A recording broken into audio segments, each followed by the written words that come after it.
السلام علیکم۔ بے نمازی کے لیے قبر میں 3 سزائیں۔ پہلی سزا، اس کی قبر کو تنگ کر دیا جاتا ہے اور اتنا تنگ کر دیا جاتا ہے کہ اس کی دائیں پسلی بائیں پسلی میں اور بائیں پسلی دائیں پسلی میں دھس جاتی ہے۔ دوسری سزا، اس کی قبر میں آگ کو بھڑکا دیا جاتا ہے اور وہ دن رات اس کے انگاروں میں جلتا رہتا ہے۔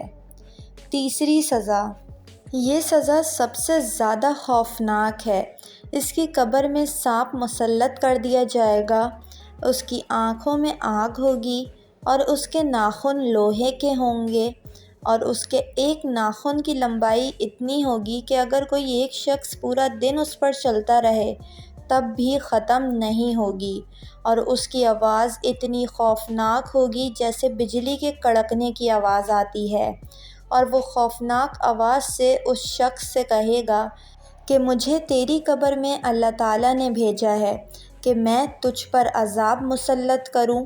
اگر تو نے فجر کی نماز چھوڑی ہے تو تجھے فجر سے لے کر ظہر تک عذاب دوں، ظہر سے لے کر عصر تک دوں، عصر سے لے کر مغرب تک دوں، مغرب سے لے کر عشاء تک دوں، اور اگر عشاء کی نماز چھوڑی ہے تو عشاء سے لے کر پوری رات اور فجر تک دوں۔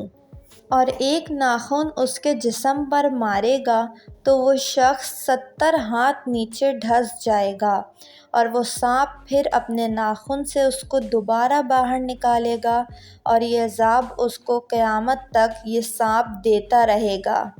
اللہ تعالیٰ سے دعا ہے کہ اللہ ہم سب کو 5 وقت کا نمازی بنا دے، اور کبھی بھی عذاب کے خوف سے نماز مت پڑھیے گا۔ نماز ہمیشہ اللہ تعالیٰ کی محبت میں پڑھیے گا تو آپ کو سکون ملے گا، طاقت ملے گی، اور جو نماز اپنے اندر تاثیر رکھتی ہے وہ آپ تک مکمل پہنچے گی۔